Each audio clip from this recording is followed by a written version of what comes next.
इस चिड़िया की असली आंख कहाँ पे है? क्या आपने फूलों के अंदर बच्चे देखे हैं? क्या आपने पेड़ के ऊपर पेड़ देखा है? और जो लोग सुसाइड करते हैं वो क्या रात को ज्यादा होती हैं या फिर दिन में ज्यादा होती हैं? ऐसी इंटरेस्टिंग किस्से कहानियों को जानने के लिए बने रहिए वीडियो के लास्ट तक। चैनल सब्सक्राइब नहीं किया तो कर लो। फैक्ट नंबर 15, आपने देखा होगा कि जब भी हम मक्खियों को पकड़ने की कोशिश करते हैं तो पकड़ नहीं पाते। ऐसा क्यों होता है? ऐसा इसलिए होता है क्योंकि मक्खियों को जो रियलिटी है वो बहुत स्लो मोशन में दिख रही होती है। हमसे वो रियलिटी बहुत ही ज़्यादा स्लो मोशन में देखते हैं, जिसकी वजह से जब भी हम उन्हें मारने के लिए जाते हैं तो उनके पास बहुत सारा टाइम होता है हमसे बचकर भागने के लिए, और इसी वजह से बहुत कम बार ऐसा हो पाता है कि हम मक्खी को पकड़ने जा रहे हैं और पकड़ पाते हैं। फैक्ट नंबर 14, आजकल जब भी हमें बाहर जाना होता है, ज़्यादा धूप होती है, तो हम क्या करते हैं, सनस्क्रीन लगा लेते हैं ताकि हमारी स्किन डैमेज ना हो। लेकिन आपको पता है सेम काम एक फ्रॉग है वो भी करता है, और उसका नाम है जायंट मंकी फ्रॉग। जब इसे बाहर निकलना होता है और धूप ज़्यादा होती है तो अपनी बॉडी के अंदर से ये क्रीम निकालता है, अपनी स्किन से क्रीम निकालता है और उसे अपने चेहरे पर लगाता है।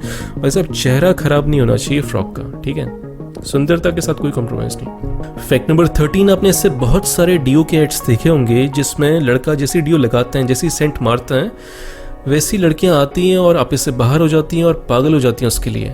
लेकिन जब हम उन डियोस को खुद लगाते हैं तो ऐसा कुछ नहीं होता।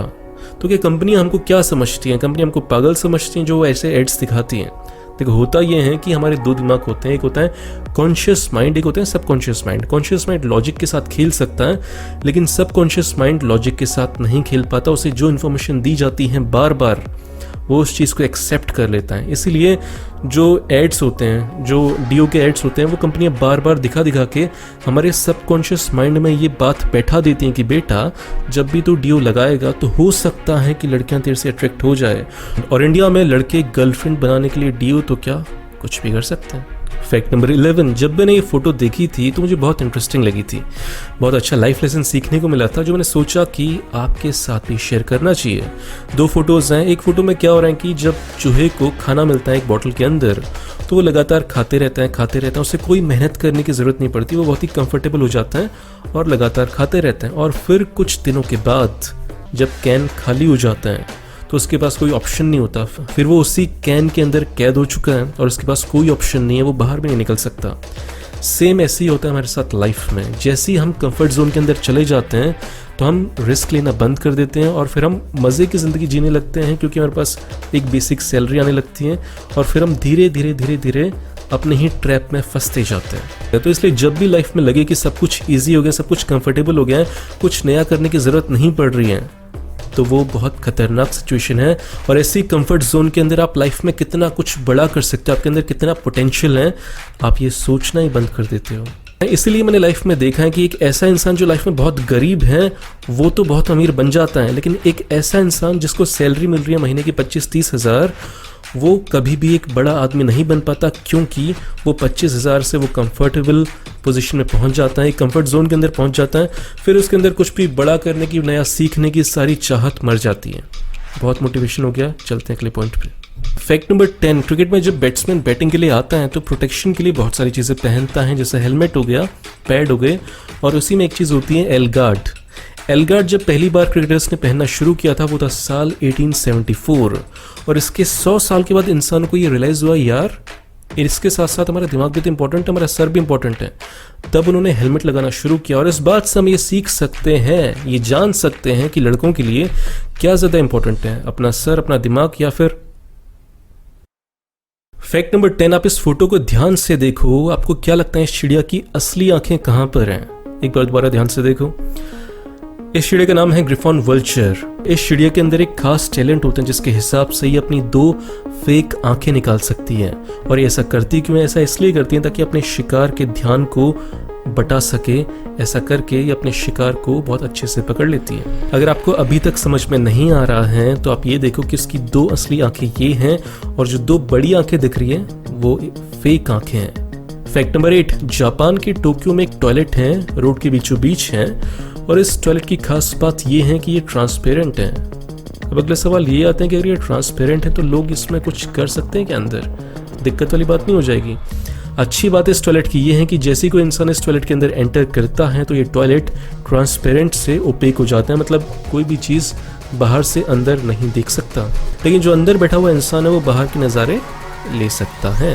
फैक्ट नंबर 7, यूके में एक जगह है ऑक्सफोर्डशायर, वहाँ पे ज़मीन में एक बहुत ही अजीब सी आकृति बनी हुई है जो एक घोड़े की है, और एक घोड़ा 100 मीटर बड़ा है जो आकृति है उसकी। लेकिन इसमें खास बात यह है कि ये घोड़ा कब बनाया गया था, आज से लगभग 2500 साल पहले।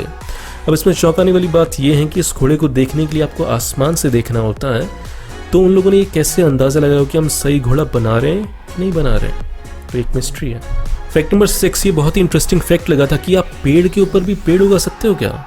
हाँ, उगा सकते हो। ये एक जापान की टेक्निक है 15वीं शताब्दी की। तब के फार्मर्स को लकड़ियों की बहुत ज़्यादा ज़रूरत थी, इसलिए वो क्या करते थे कि वो पेड़ों के ऊपर ही उन्होंने पेड़ों को उगाना शुरू कर दिया, जिससे कि ज़मीन को बचाया जा सके, कम ज़मीन में ज़्यादा से ज़्यादा पेड़ों को उगाया जा सके। और इस टेक्निक को जापानीज में बोलते हैं दाइसुगी। फैक्ट नंबर 5, आपने मधुमक्खी का छत्ता देखा है? उसमें जो भी मधुमक्खी होती हैं वो शांत नहीं बैठती, हमेशा चलती रहती हैं। ऐसा क्यों होता है? ऐसा इसलिए होता है क्योंकि वो हमेशा चल चल के एक दूसरी मधुमक्खी को बता रहे होते हैं कि जो अगला हमारा फूल है जहाँ से हमें शहद निकालना है वो किस डायरेक्शन में है। जिस एंगल में मधुमक्खियाँ डांस कर रही होती हैं उसमें ये पता चलता है कि सूरज की किस डायरेक्शन में हमें जाना है फूल की तलाश में, और जिस स्पीड से डांस कर रही होती हैं उससे हमें ये पता चलता है कि कौन सी एग्जैक्ट डायरेक्शन में जाना है। और जितनी देर तक डांस होता है उस समय ये पता चलता है कि जो फूल की क्वालिटी है वो कितनी अच्छी है। अगर ज़्यादा देर तक डांस हो रहा है तो मतलब बहुत ही अच्छी क्वालिटी का फूल है, बहुत अच्छा शहद मिलने वाला है। फैक्ट नंबर 4, एक ऐसा फूल जिसके अंदर बच्चे होते हैं, असली में नहीं लेकिन दिखता ऐसा है कि जैसे इस फूल के अंदर बच्चे हैं, और इस फूल का नाम है एंगोला यूनिफ्लोरा। फैक्ट नंबर 3, जब भी हमें बोतल से पानी निकालना होता है तो हमारे पास 2 ऑप्शन होते हैं। पहला ऑप्शन कि हम सीधे बोतल को उल्टा करते हैं तो पानी निकल आएगा, और दूसरा ऑप्शन ये होता है कि पानी निकालने से पहले अगर हम बोतल को शेक कर लें, घुमा लें, तो क्या होगा? क्या लगता है कौन सी बोतल से पानी जल्दी निकलेगा? अगर हम बोतल को घुमा लेते हैं वर्लपूल वाले पोजीशन में तो पानी निकलने की स्पीड बहुत ज़्यादा तेज़ हो जाती है। फैक्ट नंबर 2, क्या लगता है जो सुसाइड होते हैं वो ज़्यादातर दिन में होते हैं या रात को होते हैं? क्या लगता है आपको? बताता हूँ।